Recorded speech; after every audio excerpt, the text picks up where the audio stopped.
संचालन कर रहे संजीव ठाकुर जी भी थे, जो ब्लॉक के महासचिव, और भी लोग जाले विधानसभा से टिकट की उम्मीदवारी में 36 लोगों की उम्मीदवारी। हम लोग मीडिया के माध्यम से खबर मालूम चल रही थी कि महागठबंधन में जाले की सीट को लेकर फैसला नहीं हो पा रहा। सब लोग अपना अपना टिकट मांग रहे थे पार्टी से। एक दिन बड़े भाई संजीव भाई का फोन आया, वो दिल्ली में क्षेत्र में था, उन्होंने मुझे बधाई दी फोन करके कि बधाई हो, आपका नाम सबसे ऊपर। मुझे मालूम नहीं था कि नाम ऊपर है नीचे। मैंने अप्लाई छोड़ दिया था। उन्होंने मुझसे पूछा आप कहाँ हैं, मैंने कहा मैं क्षेत्र में। बोले आपका नाम सबसे ऊपर है, सर्वे में आपका 1 नंबर है, कहीं कोई दिक्कत नहीं होनी चाहिए, और इस बार सर्वे के बेसिस पे सब लोगों को टिकट मिलेगा। मैंने उनका आभार व्यक्त किया, वो भी टिकट मांग रहे थे। टिकट अनाउंस नहीं हुआ था, उससे 10 दिन पहले की बात बता रहा था। सब लोग टिकट मांग रहे थे, सब लोग एक दूसरे का जानकारी भी ले रहे थे। हम लोगों को ये बात मालूम चली कि जाले विधानसभा की सीट राष्ट्रीय जनता दल अपने खाते में रखना, हर अच्छी सीट हर पार्टी अपने खाते में रखना चाहती है, इसमें कोई बुराई नहीं। लेकिन जब मालूम चला शीर्ष नेतृत्व को कांग्रेस के राहुल गांधी जी ने डायरेक्ट इंटरफेयर करके जाले की सीट को अल्पसंख्यक कोटे की सीट के रूप में राष्ट्रीय जनता दल के राष्ट्रीय अध्यक्ष आदरणीय लालू प्रसाद यादव जी से मांग की, तेजस्वी यादव जी से मांग की, और उनकी मांग को लालू जी ने तेजस्वी जी ने समर्थन दिया, सुना, और जाले की सीट को अल्पसंख्यक कोटा के लिए दे दिया। लेकिन जैसे ही जाले की सीट कांग्रेस के पास अल्पसंख्यक कोटे में आती है तो एक षड्यंत्र रचा जाता है, और षड्यंत्र ये रचा जाता है कि यही के रहने वाले बड़े भाई मोहम्मद नौशाद साहब को सिंबल तो दिया जाता है, सिंबल देके फोटो खींचा जाता है, लेकिन लिस्ट जारी की जाती है, उस लिस्ट में उनका नाम नहीं डाला जाता, और उस फोटो को चलाया ये जाता है और बताया जाता है कि जैसे मशहूर उस्मानी कंट्रोवर्शियल था, उससे ज्यादा मोहम्मद नौशाद कंट्रोवर्शियल है, और उसके बाद मीडिया में सर्कुलेट कराया जाता है। मैं ये पूछना चाहता हूं, ये इल्जाम उन पर लगा के उनके मंच से गाली दी गई। मैं आपसे पूछता हूं कि क्या वो मंच पे थे जब उनके मंच से किसी ने गाली दी? ये कैसे कह सकते हैं? क्या उसके मंच पे किसी ऋषि मिश्रा ने किसी को नहीं भेजा होगा? क्या इस बात में कोई डाउट होगा? उस व्यक्ति ने आज तक कभी किसी को गाली नहीं, और उस पर इतना गंदा इल्जाम लगाया। तो एक तरफ उसने मशहूर उस्मानी को ये कहा, दूसरी तरफ उसने मोहम्मद नौशाद को ये कहा। मुस्लिम समुदाय से जो लोग भी राजनीति करना चाहते हैं, जो लोग भी राजनीति में आना चाहते हैं, उन तमाम लोगों को एक कंट्रोवर्सी में डालने का काम ये पलटू मिश्रा, जो जनसंघी है, आरएसएस का है, ये वही काम करता है। पिछले बार 2020 की चुनाव को किस तरह से इसने सांप्रदायिक कराया, यह हमसे और आपसे छुपा नहीं है। भारतीय जनता पार्टी का पैसा 50 लाख रुपए किसने बांटा, ये छुपा नहीं है। अगर बोलिएगा समय में अध्यक्ष जी प्रमाण के साथ आप लोगों को दिखाएंगे कि 50 लाख रुपए बीजेपी से लेकर किस तरह से हिंदू मुस्लिम का नंगा नाच कराया गया जाले की धरती पर, जबकि जाले की धरती मिथिलांचल की धरती हमेशा से आपकी सौहार्द में रहती है, हमेशा मिलजुल कर रहती है। हम होली भी मनाते हैं, हम दिवाली भी मनाते हैं, हम दुर्गा पूजा भी मनाते हैं, हम ईद भी मनाते हैं, हम बकरीद भी मनाते हैं, साथ मिलकर बनाते हैं। उसको तोड़ने का काम किया। यह इतना बड़ा सांप्रदायिक व्यक्ति है कि इसको किसी एक व्यक्ति से प्रॉब्लम नहीं है, इसको एक व्यक्ति से प्रॉब्लम नहीं है, इसको तमाम मुस्लिम कौम से, माइनॉरिटी कम्युनिटी से प्रॉब्लम है। इसीलिए उसने मोहम्मद नौशाद जी के साथ भी वही खेल खेला जो खेल उसने पिछले बार हमारे साथ खेला। साथियों, मैं एक बात कहना चाहता हूं, कि किस तरह से किस परिस्थिति में टिकट मिला वो आपको जानने की जरूरत है। हम लोगों को रात में ये बताया गया कि आप पटना आ जाइए, पटना आकर सिंबल रिसीव कर लीजिएगा। हम लोग रात में गए पटना, सुबह पहुंचे तो कुछ स्थिति साफ नजर नहीं आ रही थी। नामांकन 2-3 बजे तक हम लोगों को पहुंचना था। पटना से दोबारा फिर 2 घंटे रुक के वापस आ गए। हमसे कहा गया आप आगे बढ़िए, नॉमिनेशन कीजिए 2 सेट में, एक निर्दलीय भी डाल दीजिए और एक पार्टी की ओर से डालिए, और नामांकन के लिए आपका सिंबल पटना से भेज दिया जाएगा पीछे से। हम लोग दरभंगा पहुंचे, सीधा कलेक्ट्रेट जाकर सारे कागज को ठीक कर लिया। हम लोग कलेक्ट्रेट पे बैठे हुए हैं तो देखते हैं कि एक व्यक्ति एक बाइक से आ रहा है। कैसे आ रहा है? एक बाइक से आ रहा है, और एक बाइक पे गमछा मुंह छुपा के आ रहा है, मुंह छुपा के ऐसे। तो कद काटी से देखने में लगा कि ये तो पलटू मिश्रा लगता है। फिर हमने किसी से कंफर्म किया, उसने देखा तो बोला हाँ ये पलटू ही मिश्रा है। वो अंदर जाता है, और जब अंदर जाने के बाद जब बाहर निकलता है तो ये कहता है कि हमने नामांकन कांग्रेस पार्टी के प्रत्याशी के रूप में किया। मैं ये पूछना चाहता हूँ कि क्या कोई नामांकन मुंह पे गमछा मार के जाता है? हमने भी नामांकन किया था पिछले बार। अध्यक्ष जी मुंह में गमछा मार के तो नहीं गए हम लोग? गए थे क्या? मुंह में गमछा मार के चोर दरवाजे नामांकन करने गया। जब इसने नामांकन किया तो ये कांग्रेस पार्टी का सदस्य भी नहीं था, ये राष्ट्रीय जनता दल का प्रवक्ता था। बिना सदस्यता दिलाए हुए एक घोर सांप्रदायिक व्यक्ति को टिकट देने का काम बिहार कांग्रेस के कुछ बिचौलिए नेताओं ने किया, जिनका उल्लेख अध्यक्ष जी ने कर दिया। और सुनने में आया है कि मोटी रकम ली गई, 4-5 करोड़ तक का खेल हुआ है, और इस 4-5 करोड़ के खेल में टिकट की बिक्री हो गई, रास्ते से टिकट गायब हो गई। ये जरूरी नहीं था कि मैं चुनाव लड़ता, पार्टी मुझे टिकट दे, कोई जरूरी नहीं। मैंने एक वक्त ये प्रस्ताव रखा कि अगर आपको लगता है कि मुझे नहीं लड़ाना चाहिए तो आप हमारे ब्लॉक अध्यक्ष भूषण झा आजाद जी को लड़ाइए। हम लोग साथ मिलकर संघर्ष करते हैं, 365 दिन 5 साल जनता के बीच में रहते हैं। लेकिन इस तरह से किसी ऐसे व्यक्ति को जिसकी पार्टी की सदस्यता भी नहीं है, चोर दरवाजे से आके नॉमिनेशन करेगा, उसको बर्दाश्त नहीं किया जाएगा।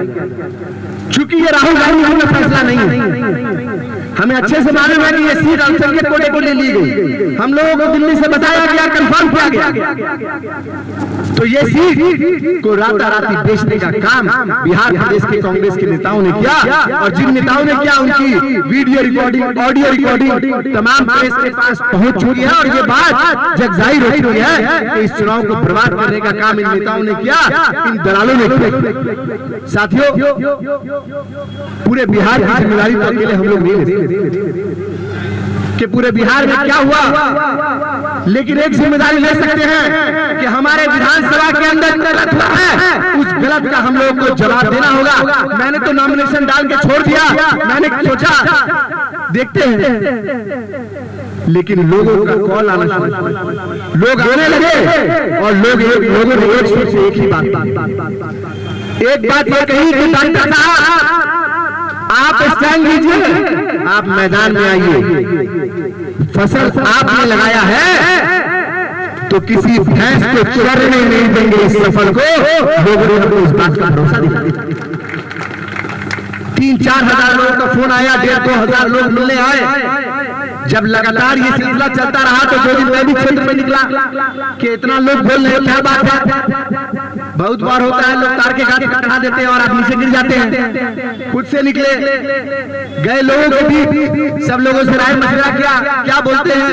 लोगों ने एक स्वर में ये कहा कि ये चुनाव आपको लड़ना ही होगा, आप मैदान से छोड़ नहीं सकते, आप भाग नहीं सकते। मैं अभी भी निर्णय तक नहीं पहुंचा था कि अचानक मेरे सामने एक वीडियो आती है जिसमें मैं ब्लॉक कांग्रेस के क्रांतिकारी अध्यक्ष को देखता हूं कि सामूहिक तौर पर ब्लॉक कांग्रेस कमेटी ने इस्तीफा दिया और मेरी उम्मीदवारी का समर्थन किया। मेरी उम्मीदवारी का समर्थन किया बिना कुछ बात किए हुए। इनको ऐसा लगा कि इनका नॉमिनेशन पेपर है, हम लोग को समर्थन करना चाहिए, बिना कुछ सोचे हुए अध्यक्ष जी ने और पूरी ब्लॉक कांग्रेस कमेटी ने इस बात का समर्थन किया। जब मैं ये वीडियो देख रहा था, मैंने मोबाइल रखा, इतने ही देर में 1 घंटे के अंदर फिर मैं ये देखता हूँ कि राष्ट्रीय जनता दल की ब्लॉक कमेटी ने पूरी तरीके से मेरी उम्मीदवारी का समर्थन कर दिया। जब राष्ट्रीय जनता दल कांग्रेस पार्टी की ब्लॉक कमेटी ने हमारी उम्मीदवारी का समर्थन कर दिया, फिर मैं मजबूर हुआ कि ये जनता की चाहत है और लोकतंत्र तो जनता की चाहत से चलती है। जनता जो चाहेगी वही होगा। जनता की जनभावनाओं का हम सम्मान करेंगे और मैदान में उतरेंगे। अभी मुझे पगड़ी पहनाया गया, ये पगड़ी नहीं मानता हूं, बहुत सम्मान है, आप लोगों ने पहनाया, मान सम्मान दिया, लेकिन मैं इसको कफन बांध के चलूंगा। ये पगड़ी मेरे लिए अगले 14 दिन 15 दिन का जो चुनाव है, इसको मैं कफन बांध के चलूंगा। और पगड़ी आपको 14 तारीख को आप लोगों को पहनाना है। ये मैं कफन बांध के निकला हूँ कि मैं न्याय के पथ पर निकला हूँ। मैं ये पूछने निकला हूँ कि क्या ऐसे सांप्रदायिक व्यक्ति को जाले की जनता क्या वोट देने जा रही है, या ऐसे सांप्रदायिक व्यक्ति को आपको चाले से 4 जिला आगे बलुआ आपको भेजना है कि नहीं भेजना है, इस बात का फैसला आप करने जा रहे हैं कि नहीं जा रहे हैं। मैं ये सवाल पूछने के लिए निकलूंगा। साथियों, ये 54 नोटिस जो नॉमिनेशन हुआ, इस नॉमिनेशन में सब लोगों को ये बात समझ में आ गई कि ये एक तरफ चोर है, नकली दवा बनाने वाले, एक तरफ दवाई चोर और दूसरी तरफ डकैत है जो गरीब मुसलमानों का हक मारता है, जो उनका हक को डकैती करता है, जो पिछड़े का हक को डकैती करता है, जो पिछड़े का हक को डकैती करता है, जो गरीब लोगों का। मैंने बोला था कि अध्यक्ष जी को टिकट दे दीजिए, ये ब्राह्मण समाज से आते हैं। अगर ऐसा होता हो मैं उनका नाम नहीं लेता। इनके पास दिल्ली से फोन आया मेरे बोलने के बाद कि अध्यक्ष जी आप क्षेत्र में ही बने हुए हैं, तो कहा गया हाँ। तो इन्होंने पूछा ऐसा क्यों पूछ रहे? तो उस्मानी साहब ने बताया कि आप क्षेत्र में लगातार बने। तो इशारे की बात इन्होंने समझ ली, क्योंकि ये भी बहुत बड़े परिवार से नहीं आते हैं, गरीब परिवार से आते हैं हम लोग। तो हर गरीब लोगों को टारगेट करना इसका काम है, और इसने गरीबों के घर में डकैती की है। साथियों, इस डकैती का जवाब आने वाले 6 नवंबर को हम लोगों को मिलजुल कर एक साथ होकर इस डकैती का जवाब देना। एक तरफ दवाई जवाब देना है और दूसरी तरफ इस डकैत को जवाब देना है जो पूरी पार्टी को डकैती करती है, पूरा गठबंधन में डकैती डालती। हम आपके बीच आपके सुख के साथ और आपके दुख के साथ पिछले 3-4 महीनों में हमने पद यात्रा की। जो 4.5 साल आपके सुख दुख में रहे वो अलग बात, लेकिन 3-4 महीने की पद यात्रा की है। हर घर गए हैं, हर गली गए हैं, हर मोहल्ले गए हैं, पैदल गए हैं, एक व्यक्ति से मुलाकात की, एक कदम मेरे विधानसभा की हर गलियों में पहुंचे हैं। मैं ज्यादा कुछ नहीं बोलूंगा, मैं बस आपसे न्याय मांगूंगा कि अगर आपको लगता है कि मैंने 5 साल आपके साथ बिताए, आपको लगता है कि मैंने आपके हक के लिए संघर्ष किया है, आपको लगता है कि जब अडानी जमीन लूट रहा था जाले में, तो ये पलटू मिश्रा पटना और बलुआ में सो रहा था, उसकी आवाज मशहूर उस्मानी ने उठाई थी, इस पलटू मिश्रा ने नहीं उठाई। जब जाले हाथ के ऊपर एक गरीब गुप्ता जी के घर पर बुलडोजर चला, तो उस बुलडोजर के आगे खड़ा होने वाला व्यक्ति ये पलटू मिश्रा नहीं था, ये मशहूर उस्मानी था। जब मैं गुप्ता जी के पास गया, गुप्ता जी हैरान हो गए और बोले हम तो यहाँ के वोटे नहीं थे, कैसे आ गया?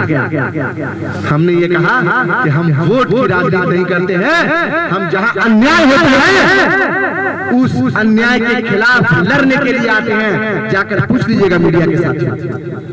उनके घर को मलबे में तब्दील कर दिया इस मंत्री ने।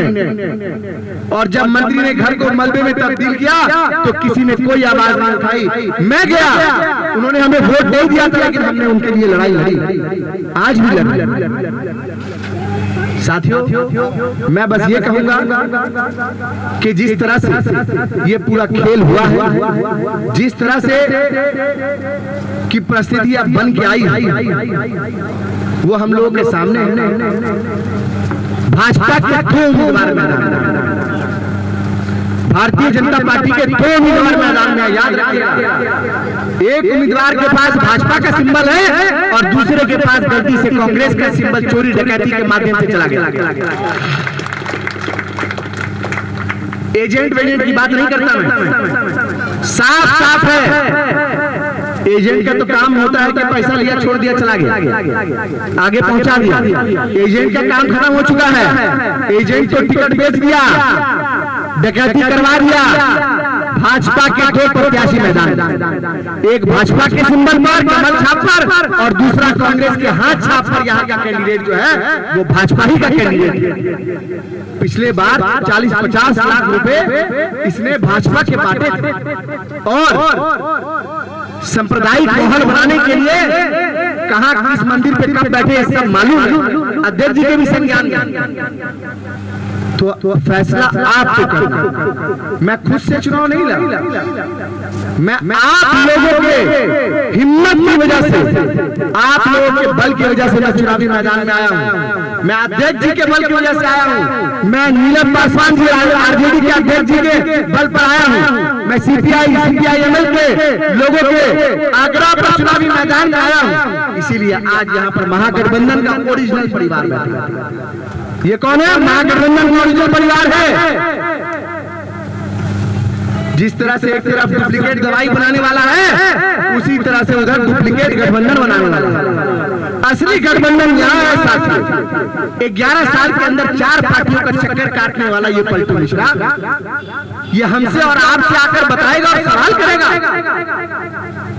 6 तारीख को आप ये जवाब दीजिए और बताइए कि हमको दोनों बीजेपी का प्रत्याशी नहीं चाहिए, दोनों बीजेपी का प्रत्याशी नहीं चाहिए। ये सब लोग ठगने का काम पिछले 20-30 साल में किए, आगे भी ये ठगने का काम करेंगे। और ये बताना चाहते हैं कि जाले के अंदर राजा का बेटा ही राजा बनेगा। 6 तारीख को आप जवाब दीजिए कि राजा का बेटा राजा बनेगा। वो दौर चला गया। एक निर्दलीय प्रत्याशी जो जनता का सेवक है, जो जनता के सुख दुख में है, वो भी जीत कर आ सकता है। इस बात का प्रमाण मैं आपके कहने पर जनता की अदालत और ये अब आपका काम, आप अपनी ताकत को पहचानिए। 1,10,000 से ज्यादा आप मतदाता हैं जिनके ऊपर गाली बकी गई,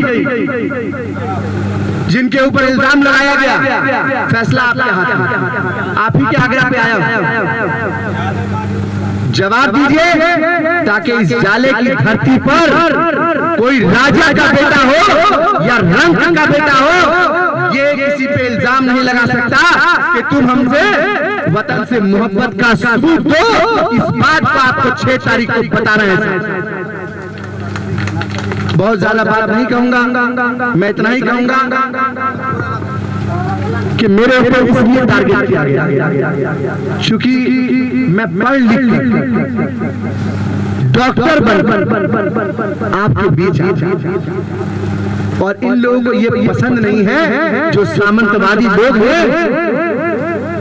इन लोगों को ये पसंद नहीं है कि पढ़ लिख कर कोई मुसलमान घर का बच्चा आकर अच्छी बात करे, मोहब्बत की बात करे, जो दुर्गा पूजा में भी जाए, जो दिवाली में भी जाए, जो होली में भी जाए, जो ईद भी मनाए, जो बकरीद भी मनाए।